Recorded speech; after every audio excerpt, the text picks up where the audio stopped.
Вилаетски конак Уќумат. Вилаетскиот конак бил изграден кон крајот на 19-тиот век и во него била сместена највисоката вилаетска управа, откако во 1888 во Скопје било преместено седиштето на Косовскиот вилает од Приштина и во градот останало до 1912.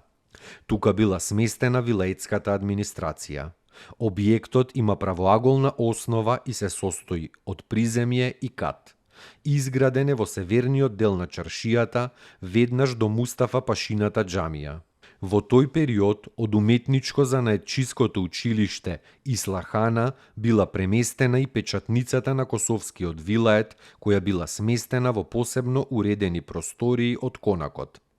Подоцна тука била сместена финансиска дирекција. Објектот претрпел сериозни оштетувања од земјотресот од 1963 пошто бил реконструиран и денес служи за деловни цели.